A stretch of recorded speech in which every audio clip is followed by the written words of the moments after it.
Hello and welcome to Time Nomad podcast. On this episode, I'm meeting up with my good friend and riding buddy Arvids Baranovs, and we will talk about his recent trip in Africa. If you're planning to go to Africa in near or distant future, or here for the interesting stories, I think this is gonna be for you. So let's start the episode. Arvids, I don't know where to start with you because, like I said in the intro, I know the guy for quite a while now, I would say. And our story together started with the first trip, and I crashed into his bike. Basically, we both were listening. Something's wrong with the bike. No, there was a plane going. Yeah, I thought there is a flat tire for my bike, Yes, and there's I some was bang, checking the tires, and you were doing pretty much I was the same thing. I was just a beginner biker and wasn't. Yeah, but you were in the front. I had to take the distance basically, and we both were both beginners. basically we both were daydreaming, and I crashed into his bike and I smashed my headlight. And after that, he didn't kill me. He wasn't really angry on me. And I had a Himalayan. The friendship was born. It was hard to break it. Yeah, and after that, few years ago or a year ago, I don't know, that was quite recently, I would say, 1 year ago, Arvids was spending his 2 years. 2 years. Okay, Time flies. Time flies. But Arvids was living in Spain for the winter, basically spending the winter in Spain. So because Latvia is pretty cold, and I had an idea that would be a great idea to escape Latvian winter as well. And I loaded my bike in a ferry and took it to Germany, and then rode down to Spain, rode some Trans-Euro trail. And the plan was to leave, basically, because it was really great that he was living there for a while. And I had a place where to leave my bike, and I was planning to leave my bike in Spain. So I ended up finishing the trip at his place, and we started to talk. And I don't know, somehow you had the idea that it's a good idea to go to Africa. I went to the roof of my house and I saw Morocco across. Yeah. And then I thought, man, you have to go there. I don't know if maybe the book as well, that kind of. You gave me the adventure book. Basically, a really good book, Chris Scott adventure motorcycling handbook. Yeah. What you can learn in a book about motorcycle adventures. But that's a really great book, and he has other books about Morocco. So also from Chris Scott. Yeah. So I think that was one of the starting points as well, and basically the bikes were so close to Africa, and we had to try. And Morocco is kind of the stepping stone kind of into Africa, but you're still kind of European, but kind of into Africa. It's a good intro, Yeah, it's a good intro for Africa. So few months later, I bought a van, got 2 more guys with us, and we went to rescue my bike / go to Morocco. And that was the first trip in Africa for you, for me, for all of us. All of us basically. And then I returned home, and you somehow ended up in Africa again. It sucks you in. It sucks you in after a year or so. Yeah, you're back in Africa. So exactly. Can you tell me, how did you end up going there? How did you end up there, basically? Yeah, I question that myself sometimes. So basically, there is this project where 4 Latvian guys, they have bought 2 Husqvarna Norden 901s, and their big plan is to travel to all 5 continents during a period of 5 years, but do that in a kind of different way than the usual around the world travelers. So they basically change their places. They ride only 2 people at one time, and they ride 2-3 week sections, then fly back home, come back different guys, continue the trip. And their first leg right now, it happens to be Africa. So they're going they were in Morocco.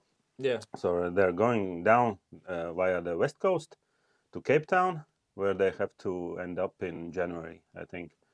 And then we'll see, maybe they will go up to east coast or something. The plan is still open. And Martin Sils, the main guy who's organizing this, and he's also TET linesman in Latvia. And he's well traveled. He's been to, I think, 120 countries or something. So he's been around the world already on the bike, on the 990 KTM. Yeah. And he asked me if I want to join for a section, because for this section from Ghana to Angola in West Africa and a little bit of Central Africa, the other guys couldn't come. and we had talks previously. So Sils, I knew Sils, he knew me, and he offered me this option. And then I hastily said yes without doing any research. I said, yeah, sure, adventure, and only Sounds good. Yeah, I sounds think it good. sounds And good. only after that I started to dig deeper, and then I was questioning my choices. But yeah, because you don't know anything about that place apart from, I don't know, some overlanding stuff. Because no, as far as we know, no Latvian on a motorcycle has done this before. Okay. This route. There are people who do hitchhiking, who do like With the on a. 4x4, I know And that there was there's. Martin's brother Harry Sils did Congo back there with the fire trucks. Yeah, yeah, Very yeah. hardcore. There's a book and a film, and so Latvians have been there, but they haven't done like on a motorcycle type of route. Adventure. Yeah. So when we were searching, there was no like previous knowledge base where we could get, Yeah. hey, how do you go? So we had to do it from scratch, the whole thing. So yeah, that's how I ended up there. Because usually you wouldn't go to, you wouldn't ship your bike to Ghana like we did to Morocco or something, and just to go this part. It's usually you are either doing this Cape to Cape, from North Cape to Cape Town, some stuff where you have to go through these countries only because Africa is big. Yeah. There's no other way because in the middle there are very unpassable countries. So you kind of have to cross them because usually you wouldn't It's not a do. voluntary thing, basically. Yeah. Yeah, So. you have to go through these countries, kind of, Okay. and that to give you the context, yeah, why it's not comparable to something like Morocco, where you go specifically to Morocco. Yeah. Yeah. To This ride is Morocco. Yeah. this is where you want to get from Morocco to Cape Town, and you kind of end up in Nigeria. There's no other way, Okay. That's that kind of a trip, and that is important to understand why this was very different from everything else I've done Yeah. previously. It's not comparable. Do you think that was the reason why there was no other guys willing to go?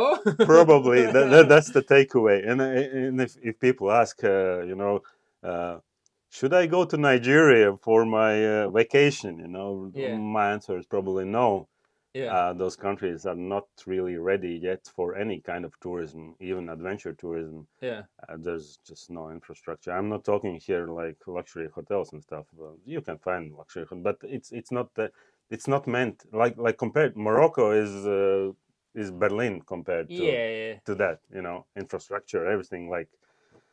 But you can have an adventure there for sure. Yeah. That's no But question is about it it. is it built for like not built, but is it adventure worthy? Like we're gonna probably end up with Yeah, this conclusion in the end. Like we'll not rush yeah. into the Sure, conclusions sure. like that. So I think we can continue a little bit. Like so you went into this project basically. Yeah.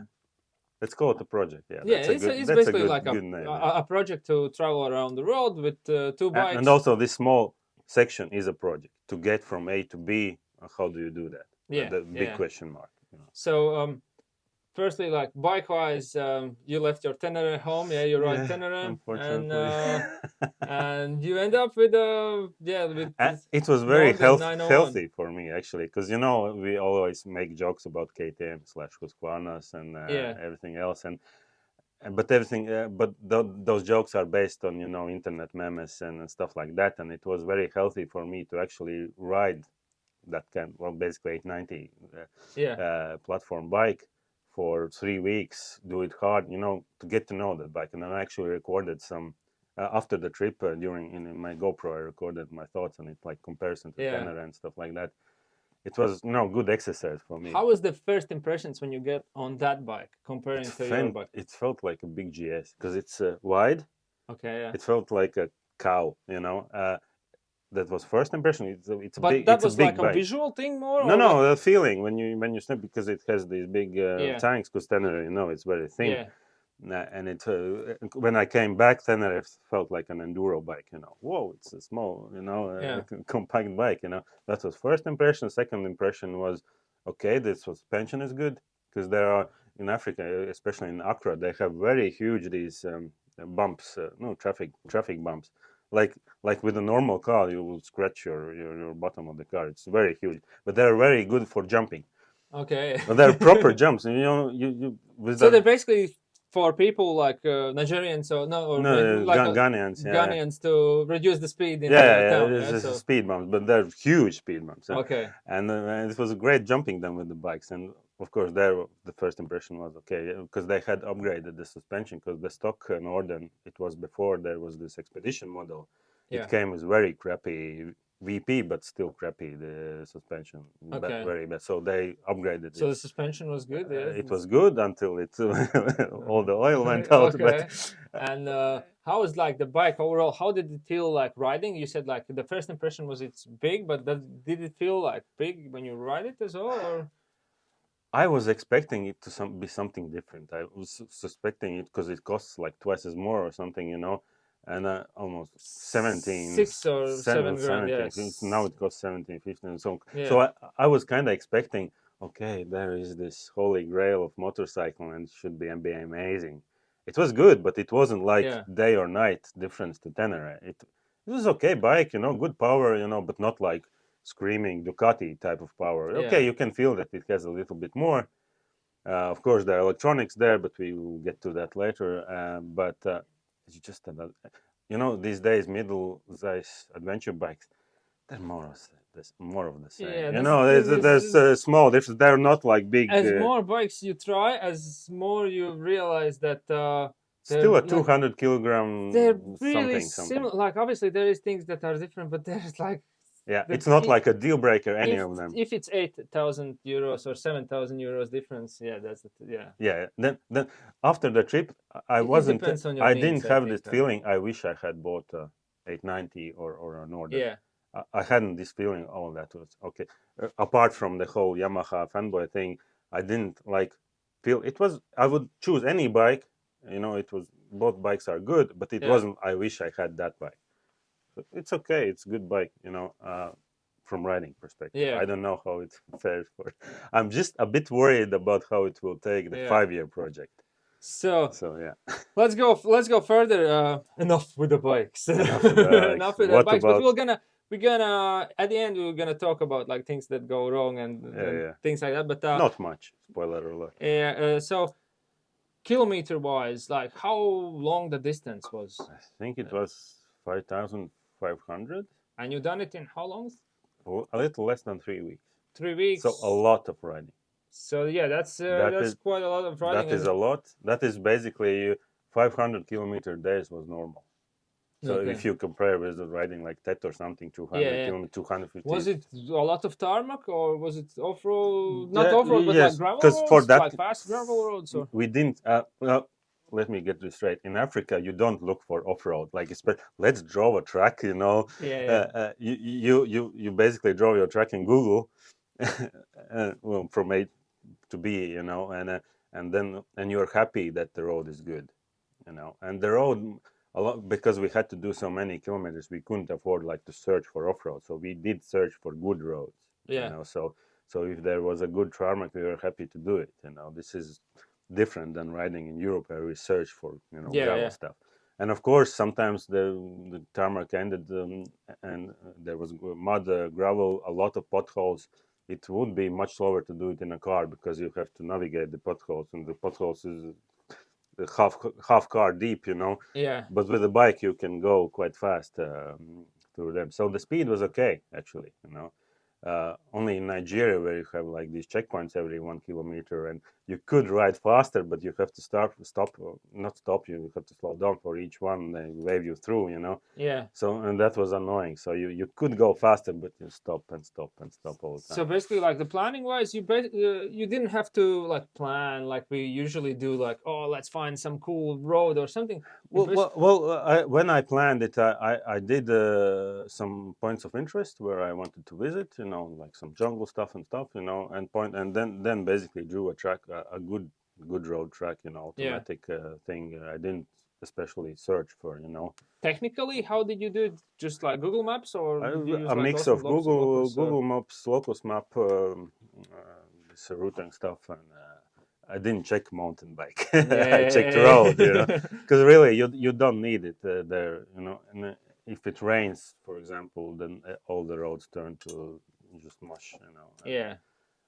you don't miss off-road, let's say. Okay. And did you use any like other gadgets? Like, do you use Stegra? Like or something like that? No, No, no, no, no. I don't It think was it. enough. It I was don't enough. think it would work there because you for Stegra you need the app needs to know what is gravel, what is tarmac, and there Yeah. even Google doesn't know it. If it's Yeah.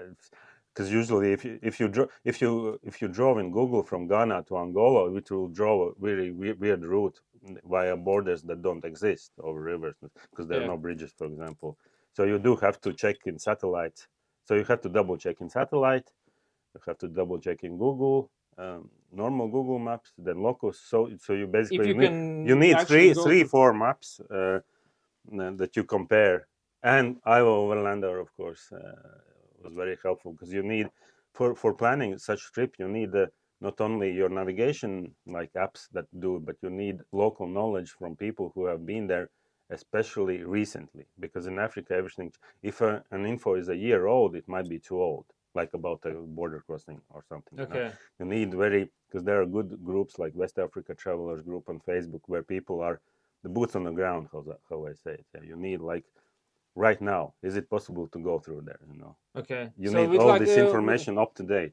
with the border crossings, yeah. So they can change around in places and. All kinds of borders closed, open. There are insurgency in Cameroon, killings and stuff. And there are jihadists up and north. So Yeah. you had to kind of Navigate your way navigate through through it. these because you don't want to. Of course, you could and probably would be fine to go to these no-go areas because usually if you go to like a UK foreign ministry website or Latvian foreign ministry, and we actually connected with Latvian foreign ministry, and they told us, well, guys, you're on your own because these are countries are no-go or just these warnings red, yellow.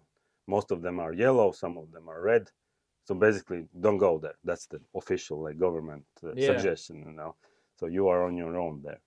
So you That don't. sounds like an adventure. Yeah, but That's it's a tight line. You really don't want to go to like red zone, like yeah. because Obviously, there's you don't want to known get into insurgency, there's unwanted trouble. known killings, so the known kidnappings, and so you have to kind of read Navigate between the through. lines, of course, and mostly, of course, it is fine, but it's always it's a game of luck. Yeah. You might get lucky, you might not, and That sounds it's actually a like risk management. that sounds really really interesting. That basically you have to.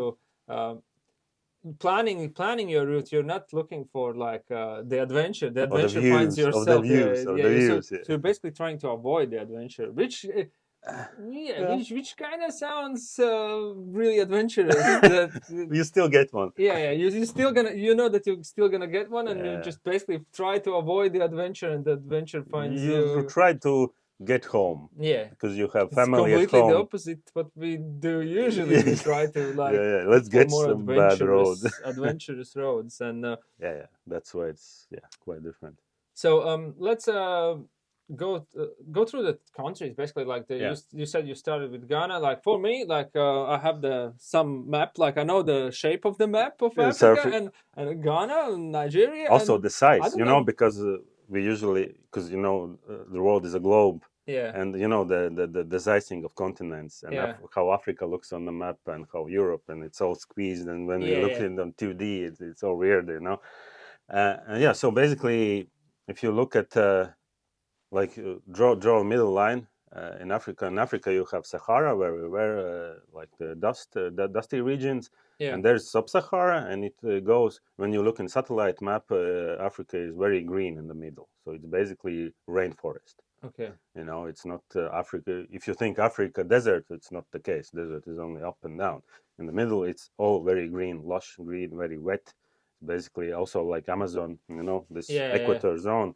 And so we had to basically cross this green area from top. yeah, So Ghana starts from green, from top of the West Africa there, and then we went to small countries which I think I didn't knew before, like Togo, Benin, Did you know those countries? I have heard them because of my like previous work. Like Okay. I used to do visas for people, and yeah, Okay. Okay. So yeah, yeah, yeah. yeah. I think I did. Congo and Okay. Republic Okay. of We have Congo. all heard Nigeria, Congo, Yeah, maybe but Cameroon. that was all. I only saw like Yeah. Yeah. Yeah. the Oh, place in yeah. London where you have to give the visa, but Yeah. I didn't Exactly. know much So, about the so when country. there was this really small, there when you look at the map, they're very thin and long, small countries like Togo, which is next to Ghana, and then Benin.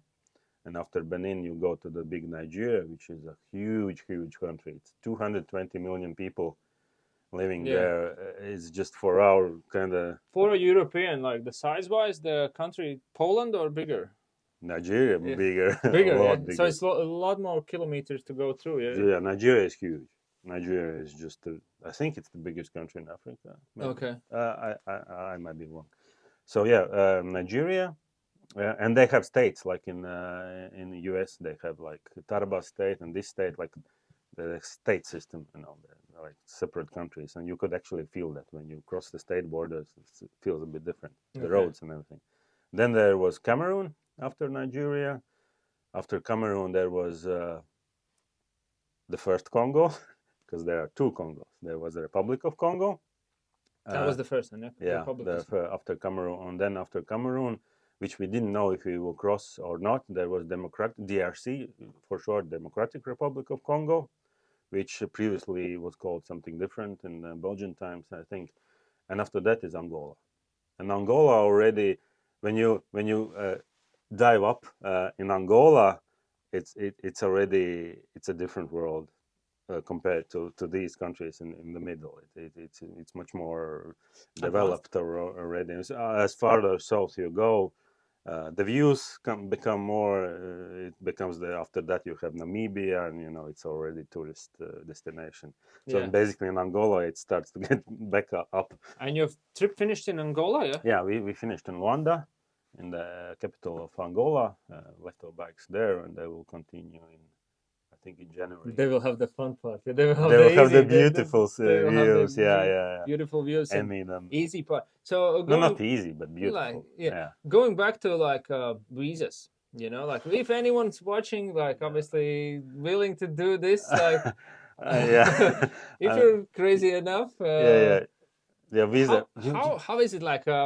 Where did you start looking for information like visas and things like Yeah, that? Like what else do you had to do like with formalities yeah. to Well, go through? Africa is known for their bureaucracy in hard bureaucracy, especially, and of course, the starting of searches is Google and stuff like that, and then Facebook groups Yeah. and What everything. Facebook groups did you use? There's a West Africa travelers group which is Yeah. very good for this kind of The stuff. visas And for Europeans similar, quite kind of similar, yeah. Doing or it depends on a country to it country. depends on your passport, of course, which Yeah.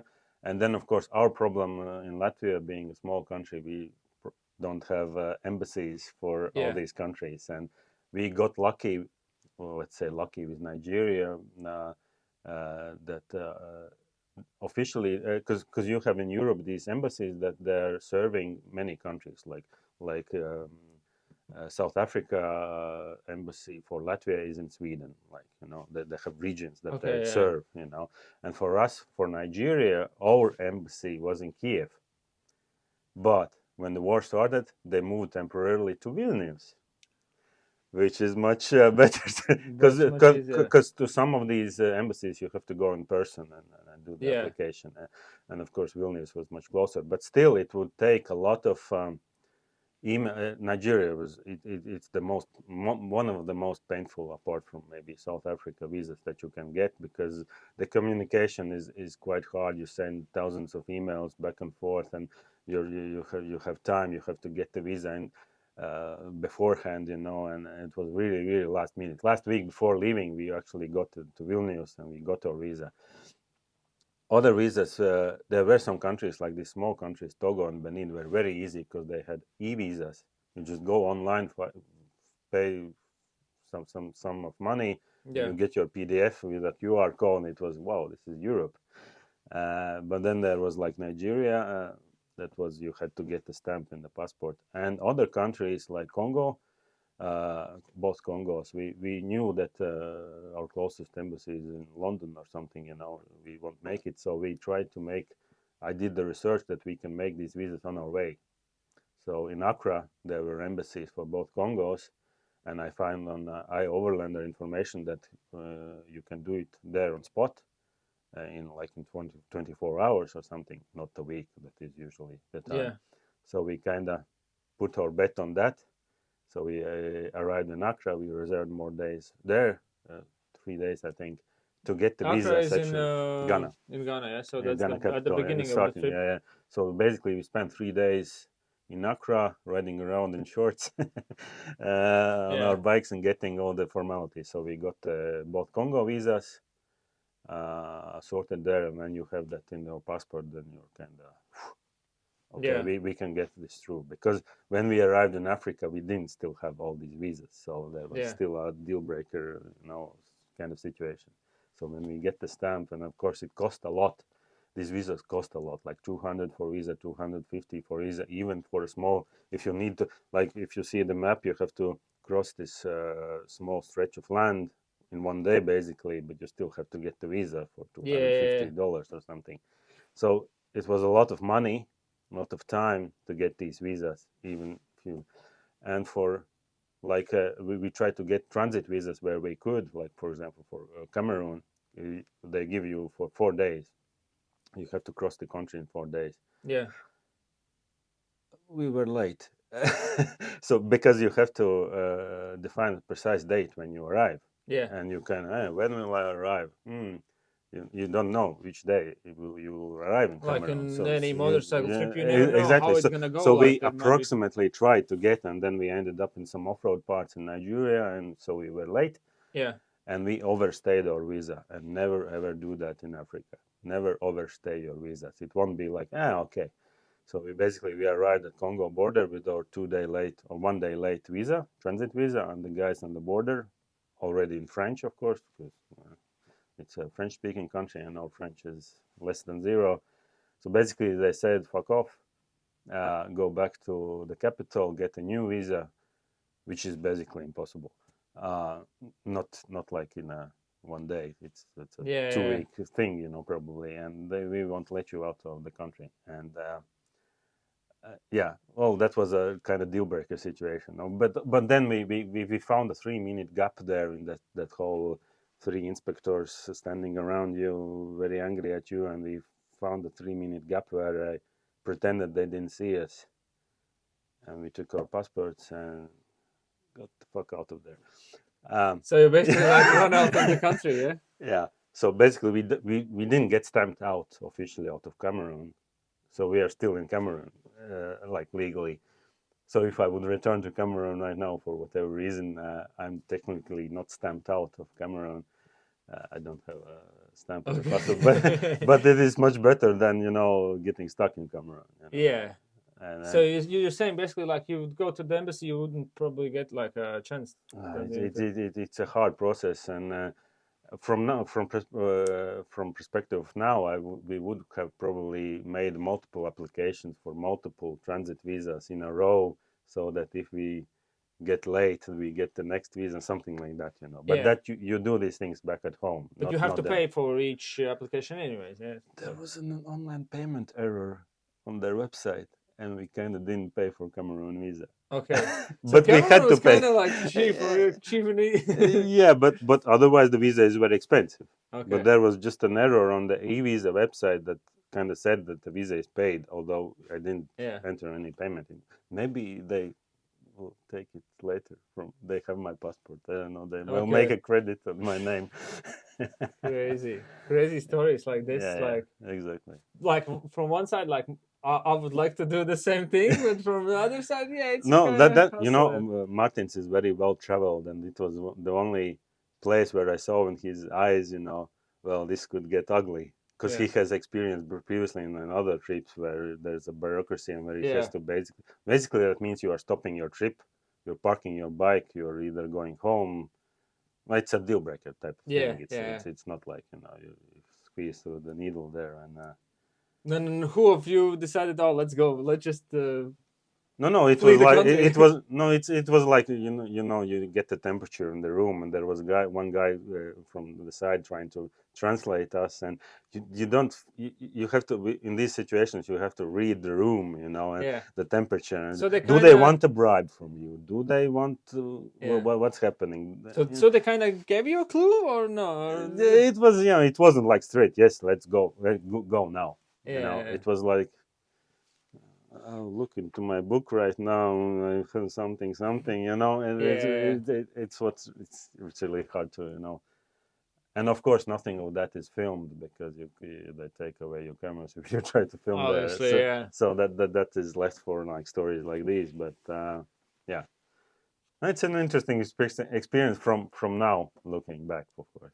But there it is, yeah, stressful. And like you said, like visas are expensive. Do you like have like account how much did you spend on visas? No, I don't want to. What you don't like No. probably is it more like you would spend on riding itself or No, except like I the don't know. transport, like the cost of riding usually I don't know, like it depends on the trip obviously, but it's like 60 or something We euros a day. really didn't count, and I didn't. We haven't got like a final Yeah, expense sheet, something how much it cost. I really don't want to do that, yeah, but yeah, I don't know. But it's still, especially if you would travel those countries for more days, then it would make sense. But the thing is that you are very short time there, and yeah, yeah. still So that basically is that. transporting the bikes, If you yeah, would only go to that country, it would be okay, but yeah. yeah, for transit, it's more So, so. so in conclusion, like the countries which were the most difficult was the one where you overstayed, yeah, and Oh, it wasn't a difficult country. There were like all the trip wasn't that hard. There was just some sections that of were the either off-road sections or either bureaucracy sections or yeah. some kind of that where you got the hard parts. So overall, like from all of these countries, which was the most memorable for you? Uh, view wise, like from tourist, I like because I usually look for nature and travel. So Yeah, view wise, I really like Togo because we went a little. We didn't go through the all the time to the coast. We yeah, went a little inland, and there was like proper jungle, and there it felt like you are riding in when you were in a zoo. There's these tropical houses. yeah, Whereas all the sounds and big leaves, and there's a proper jungle. It was raining, proper rainforest jungle, yeah, and we were riding there in the evening. A lot of puddles and this yeah. greenery. And it was really, and there's fog going on. That was And I very saw you beautiful. camping there Yeah, we tried, and you might think it is easy to get to because there's a lot of trees, but of course you don't want to get. for a little context. This guy here, like, if he sleeps in a tent, like you don't even want to go close to him on the next morning. Yeah, So I he's hate always like tents. trying to find trees and sleep in his hammock. So Yeah, I presume you slept in a hammock, yeah. yeah. On this trip we had our hammock sets, and of course we had also tents in case of an emergency. And we actually used them because not everywhere are Yeah, trees. But in the jungle, the story is that jungle has stories. The first story of jungle, not like stories, but yeah, stories. yeah, So in the first jungle, there's a brush, and it's very thick. And if you go there, you are lost forever, yeah. if without a machete or something. So basically, that's not an option to go Camping. camping there. And we found one clearing, the forest clearing, and there were some stumps that they leave when they cut the trees, and like not proper trees, but a stump thick enough for two hammocks. Yeah. And we spent the night there, and it turns out it was a clearing, not a clearing, a new growth, they have planted new, and we Okay. didn't know that because it's some green stuff. Yeah. And in the morning, we were camping there and we were enjoying the nature, and then two guys with the guns came by, very angry ones, and in French, shouting something at us, and we don't understand what's happening. He's showing on the ground. You see the green? You're right off road into the new. Yeah. Oh shit! Sorry, excuse moi, blah blah. But they were not very happy. But then they went, white people, Yeah. and then I went away. But we wanted to go geocaching to a nearby waterfall on foot and leave the bikes there. And all the time we went down hiking there, the thought is, will the bikes be still there? Oh, you just left it at the same Yeah, place where yeah, you we camped. just left the bikes and went hiking, and it was like, Will will you the bikes will return? not burn down or something, Yeah. because we left all our stuff there. And How did you like? Did you camp a lot during the trip, or? in general, like we do every third night, you want you want a Comfort, yeah. shower, yeah. So that is a good, good. So we try to stick to that. So 2 nights camping and but we couldn't always stick to that because sometimes there is no hotel or Yeah. or we like in Nigeria, we actually found a hotel. We have to get to it, and then we found a shortcut because there was a lot of traffic on the highway. Like, and when there's traffic in the highway, it's actually traffic also for bikes. It's not like in Europe you just lane. You of course you're doing lane splitting, but you're stuck in traffic also with a bike. What I mean. Yeah. So if there's a big traffic and the cars are like this, and you're So not it's going fast not with the really car. organized. Yeah. Yeah, and you cannot like you're still skipping the off road and everything, but it's still slow. So it was already night, and what your mom tells you: never ride in Nigeria during night. It's our first night in Nigeria. We're riding during the night. Great idea. Yeah. And then we saw on the map there is one road besides the sea. And of course, on the map, it looks like a normal road, And we went, and it turns out it was sand, deep sand, like a beach road, Yeah. basically. And it's pouring rain. It's dark, and we are somewhere middle Nigeria first night, And then we had to come.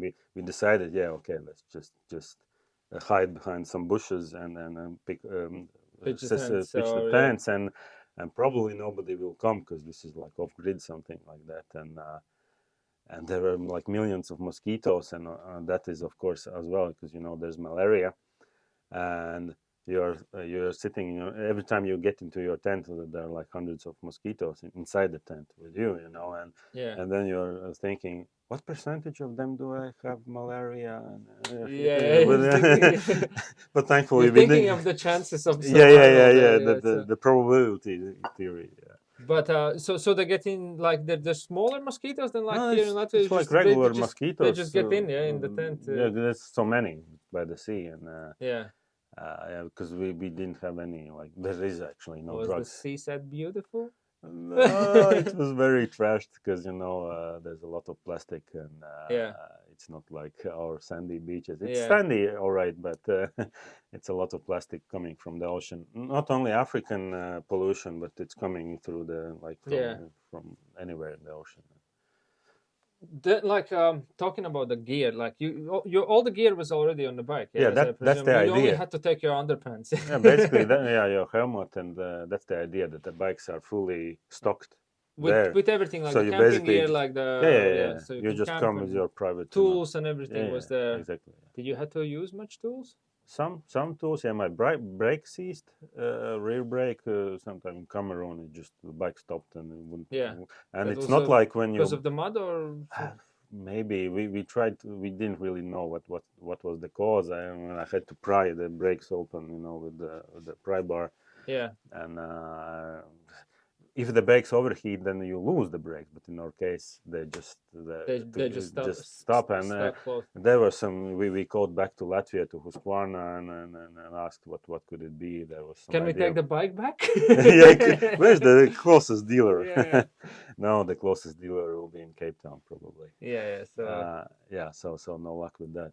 So we did use a little bit that. There were some errors with they were overheating, but probably because they were before that, they had already been overheated. So we had to refill both bikes would get overheated because Husqvarna, these motors are quite hot yeah. by default, and they probably got some too much heat. But you're talking about the brakes, yeah? No, it's engines as well. Yeah. engine overheating. Yeah, we got errors, and but we refilled and everything was fine after that. There were some Martins wanted to change. The bike basically was eating oil, yeah. No, not eating oil. It was not eating. It was the coolant was low. Okay, yeah. So I have no idea where it went. Maybe it boiled over. If it's really hot, it might just like Yep. vapor. Exactly. Vaporize So we out, had to yeah, refill coolant. So you have to Yeah. take. Any punctures? Or you still No, thankfully we didn't get any punctures. But I good, thought, good, good. yeah, Like but I thought really when the roads where we were riding, it was. It's a miracle that we didn't get because you go and there's yeah, services nails stones and and no nails and not stones mostly when there's trash yeah, when you go or trash there on a sharp yeah. project but it was fine. I think we yeah, this is like the thing. I can't talk much about the non-puncture thing, but the trips we have been together, we have never had The the general puncture. But I'm not yeah, saying no, that out no, loud. no, no. Like But hopefully, general what you when you're going on off-road trips and that's just leave your stock pressure, never play with pressures on I these trips think that if could you be the don't thing. want Yeah, punctures and pinch flats and stuff yeah. like that. I It's not rather worth it. It's not worth it. I rather not be as comfortable with riding like riding faster or the I, tire might slip if the pressure is higher or like you I rather just ride with the stock pressure as stock well. pressure and don't play with And it. I think it's just a hassle to change the pressure. I keep more for both for my bikes. I usually keep like 1.8 something like that. Yeah. I It don't I depends on don't the usually but I keep that for the road as well. Like I yeah don't usually inflate it to 2.5 or something, okay but just yeah 1.8 usually works well yes enough off road and exactly it's good for road. The tire might not last that long, but yep So like so for camping, you you stayed quite a lot of nights. The 10th night was obviously miserable. yeah. I would After presume for that you. we Yeah. were always searching hey where we could get even when we stayed at some Christian missions like not Yeah. a proper hotel but I found an island here's the Christian mission where you can organize staying and even there they offered of course rooms for us. And I was saying, no, it's better I find some two poles where I can Yeah. get a hammock so it's Yeah, get because a better sleep. I saw some pictures like from the Instagram Yeah, stories or something that few of the camping nights or maybe like it seemed quite a lot of camping nights you spent like in some place basically like a house in a or shed. in a shed, yeah, One time in a shed in Congo, I think in Congo, yeah, we stayed a night by a local hunter next yeah, to a highway, and basically in his shed next to his chickens and stuff. yeah. Oh, he sleeps there, yeah, He was sleeping next. It's basically it's not houses, it's sheds, yeah, yeah. and then and we put the hammocks inside the sheds. And, But yeah, you it's fun. stayed in places like that by your choice, yeah, Yeah, not by the no other options, yeah. So there was some other options. not really. Not really. Okay, so it wasn't just the choice. It was Sometimes it was the second or third option because in the first one we went to some national park. We couldn't stay there, so we had to continue the road. yeah, And it was a bit of searching. It always is, you know. yeah.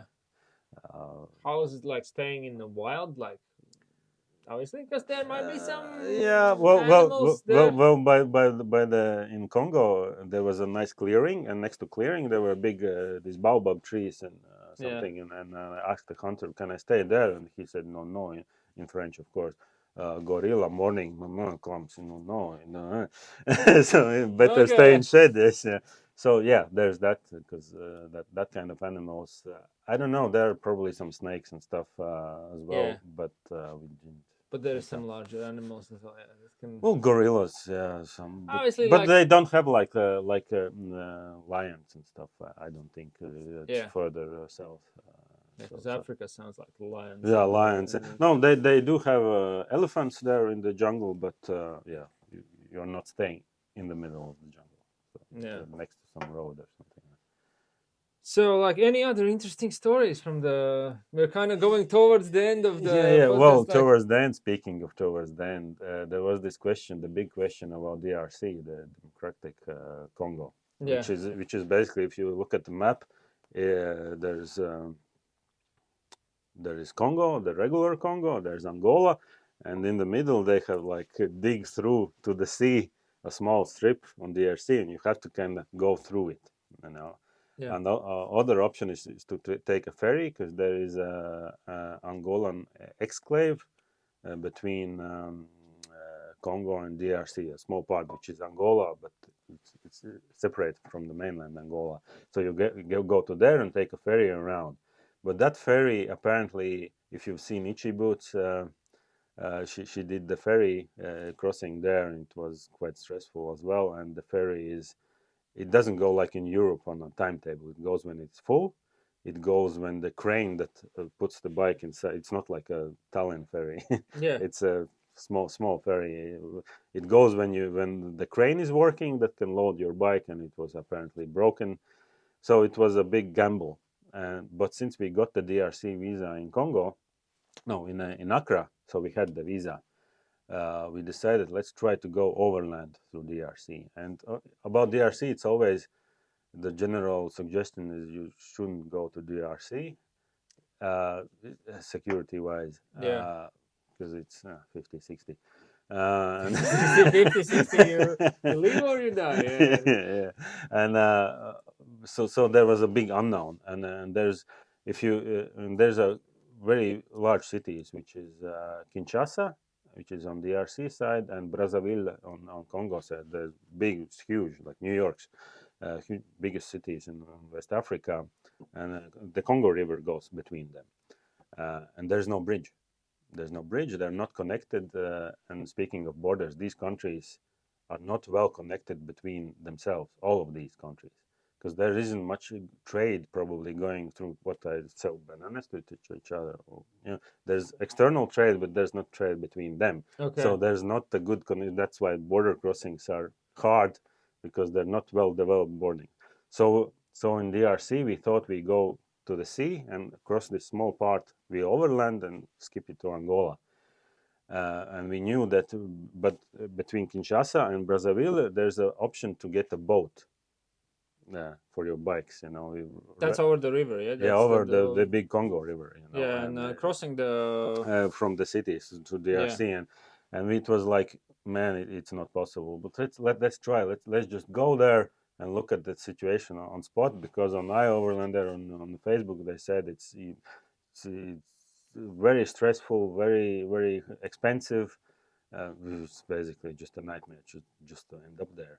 And we came there and without any plan to actually do it. And there were the moment you stop by the port, tens of fixers come to you and they offer their services at Bardak, and there is coming some a nice black man in white shirt, a senior man, and we've read about him on iOverlander. Felipe.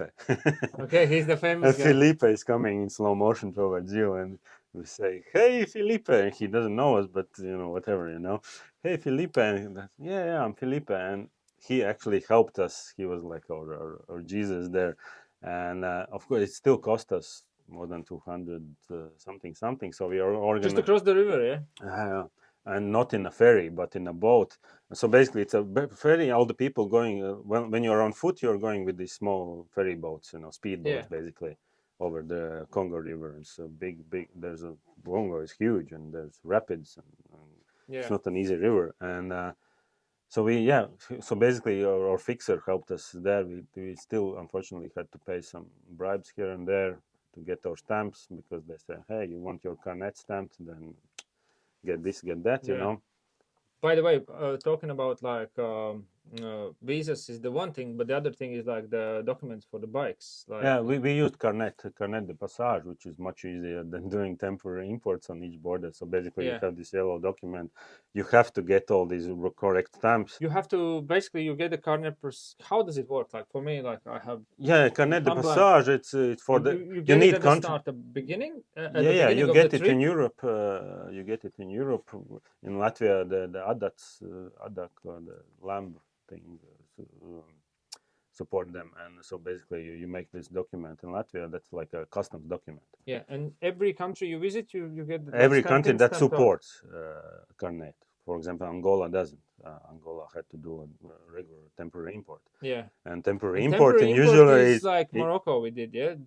Was that temporary? Like the little, but it was easy compared to little piece of paper. That's more important. You don't have to lose this exactly, and it takes a lot of time. You have to pay money and stuff like that for these temporary imports. But with carnets, if the people who are at the customs know, at small border crossings, they don't know, so you have to teach them how to stamp the carnet. But so they stamp you in when you're coming, stamp you out when you're going out, and that's an easy process. unless you are going to Nigeria or somewhere, and some guy started. There's a left side and a right side on the document. You have to be you have to watch where they write. And somebody who doesn't know that, they started to write the date on the right side.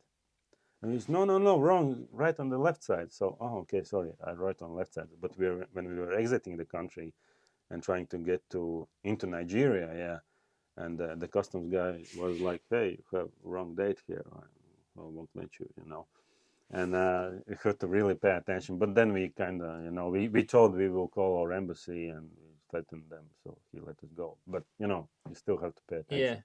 So basically, yeah. So it's one side is for Yeah, going yeah. in and one is for going Yeah, out. yeah, So and then you leave some papers through there at the customs, and yeah, it's a must-have if you travel yeah, to these countries, basically. Yeah. So yeah, I'm finishing in Congo. So we basically got our boat over, and it wasn't it was like, if you see a pier, there are three boats parked to each other, like small boats, yeah. and you have to get to the last one through the other ones, like pushing the bike, Over lifting the boats. all Over the the boat. bike. And I have recorded this also, like in the 360 camera, and there was like everybody shouting. Some guys didn't want to let me in on the boat at all. Everybody shouting. Some guys are lifting your bike. Some guys want to take your bags.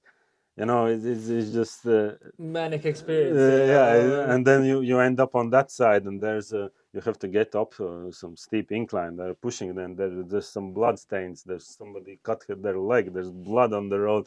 There's some guys with guns. Everyone's pushing. Where is my? When we count our bags, we need 5 bags. I see only 4 bags. Where is the fifth bag?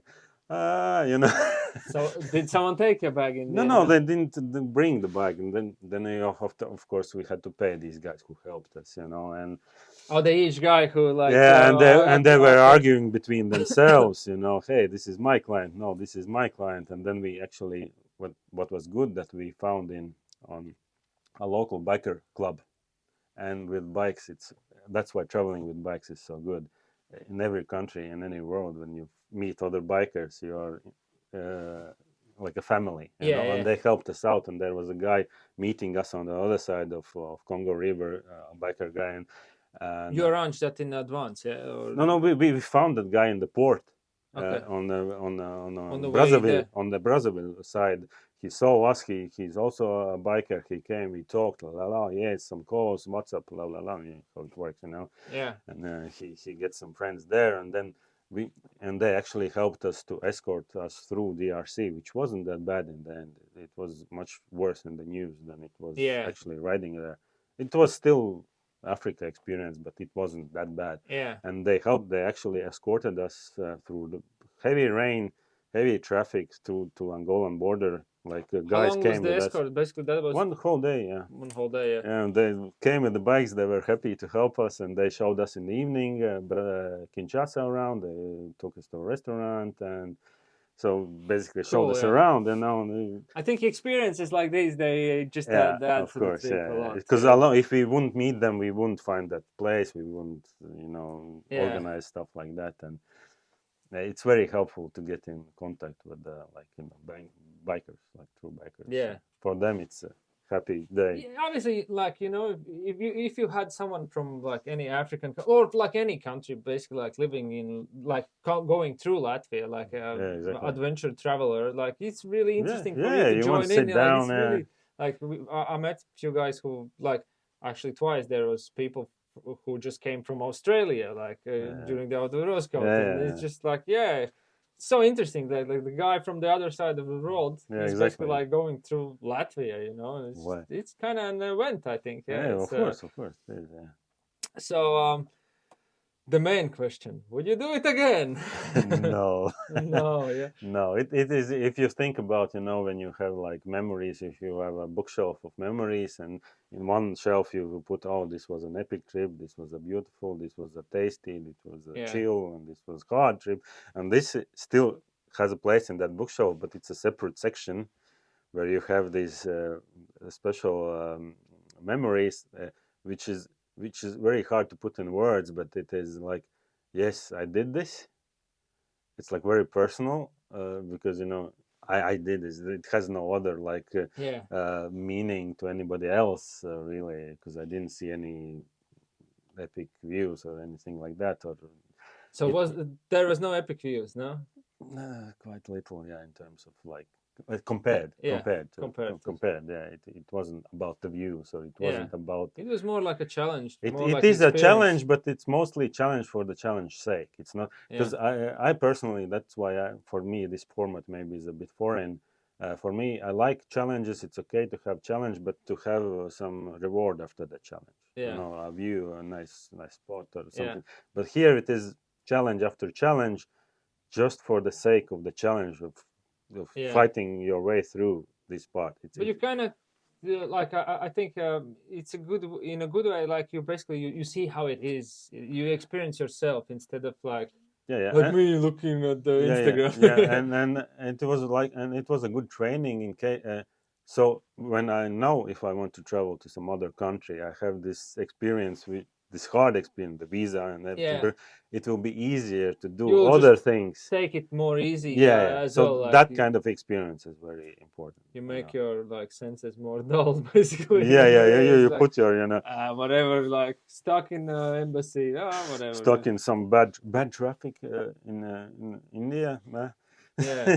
You know, not a problem. So again about like the info, like where did you look up info? Like that was the Facebook groups. That's basically the Yeah, it's conclusion of basically mostly Facebook Facebook. groups. Did you use like any books or anything like that? Chris No Scott, I books. don't. Yeah, That that's the thing it about. has like I think he has like a section Yeah, in but that that's the thing about Africa. Africa, especially these parts of Africa. You need actual info, like You from need like now. really You recent do, info. So if it's not recent, Facebook then group is the way to go. Probably yeah, looking from for people who are someone actually. who's weirdly deciding after this conversation, Yeah, weirdly let's deciding that go. this will be fun. Like if you decide this is fun, Yeah, so Facebook. yeah, Facebook. look up on Facebook Yeah, or where all the old people are, but overlanders and everything, they are mostly older type of yeah, people, yeah, and they use Facebook. yeah. Yeah, it's like I think like that's the only like Instagram is No, it's for pretty beauty pictures, picture. Yeah, and you exactly. rarely really see like you rarely are able to find I the remember when we info. talked a way back, when we talked about Horizons Unlimited, Yeah, and we that talked about Facebook group is like and back then it felt kind of when we were still traveling Titan Europe trails, and it felt like, oh, we are just playing in our sand castles, yeah, yeah. and these are real adventurers, and they're discussing about ferries and In visas and like when you join, like if you don't know the group Horizons Unlimited. Horizons Unlimited, basically a Facebook group. I think there used to be a forum or something like It's that. still there, but yeah, it's originally Like a forum. Yeah. if you're on Facebook on like Trans Euro Trail or any other type of adventure riding groups, and when you join that group, it feels like you're like a baby. Yeah. You're These basically are you the haven't seen grown-ups. anything, and it's just like every other day there is someone like typing, oh, how to get from like Australia to Europe. Yeah. There is no one like really talking about tires that much. There Yeah. is once in a Sometimes, while, yeah, but but like it just there is there's a so lot of many round the world there is travelers. so many And people who have traveled. Like on that group you can see that there's so many people like traveling around the world. It's not just the things you can see from Instagram. Like on yeah, Instagram you they can see may the there are a most lot of popular people ones. who don't even have Instagram. Yeah, They're yeah, and just it's amazing. It's just so eye-opening for me, at least. Like, yeah, and it's actually a really good group to find friends in other countries as well. Like, yeah. I For found a parking, place. yeah. I found a place to park my motorcycle Yeah, through that exactly, group, and exactly. there is lots of people who are really into this thing, and yeah. It's a community. So where are we gonna see? Like, will there? Because Arvids is a guy like you travel with him, and you just travel. I have fun. I drink beer and like I ride my bike, and then after that you return. You end up with a movie from Arvids, like a Yeah. high quality I don't know adventure about the film. quality this time, but Uh, yeah. Yeah, that's what you say every Yeah. time, and yeah, every time you end up like check out his YouTube channel, Arvids Baranovs. Yeah. Arvids I Baranovs. haven't still figured out a catchy You name. need like an You have black now boots part-time or nomad, yeah Latin Puss yeah in Boots. yeah. You need some Latvian boots or something like that. You need an easier name. If you Obviously, have like some ideas. our Yeah, names yeah. like Ainars Mazianis or Yeah, Arvids exactly. Baranovs. Yeah. It's just really difficult to Yeah, remember. we are and not find. Thomas Hansen. It Yeah, doesn't sound so yeah, brandy. Yeah. So Sure, yes, you will have a film coming I'll, out. I'll still have to do my TED film about Italy in Okay. Alps, So, where I was under. but that will be I have to do coming that up. first, and after this, I will probably make a series because there's so much content, so much stuff going on. Because one film had to be 10 hours or something, so I'll make series like regular people do, and For the Africa, yeah. yeah, because there's no other way Okay. to I'm really compress it. keen Yeah, to yeah, I'll make series, looking and we, forward. we made sure to have microphones in our both helmets, so we have both Communication. people talking on our different experiences, Okay. and so it should be. I'm quite excited to Yeah, yeah, me too, see me too. see. And really, and for me, why I do film all these things, also previous trips, for me personally, it's very important for memories for myself. Yeah. And I know some people just want to go out on an adventure and don't film anything, just enjoy the ride. But I think that you should, even if it's not like serious filmmaking or photography, just even with the phone, Yeah. do take pictures, do take videos, because after not a year, 5 years, 10 years, when you look back, you really need that visual Yeah. material because the memory is going. Yeah, like even now, like after some while, I just look up your like the experience what we had together, like Yeah, the trips that we had together. And it's like a it little brings back movie night. Yeah, memories. you Yeah, look up on like yeah. you don't do it often, but it's sometimes like, this So was cool. This was fun. so there is really no excuse Yeah. these days with the phones and everything. Even like the reels, like vlog type reels I done for my recent Anything. trip Yeah. as well. Like it's just a thing that you can look up later. And before that, I did that with like stories. I saved like the Yeah, I stories, and did this as you well. go like after some year or two, you go and check them and see Yeah. how it was. And Hopefully, Zuckerberg doesn't yeah. delete them. But obviously, the most easiest way is just to travel. But it's fun to record it as well, and It is it's fun. good to have something to keep and. You Especially do only it for yourself. appreciate. First of all, do it for yourself, Yeah. and if it's good, of course, people will like it. You But will appreciate it after a few years. exactly.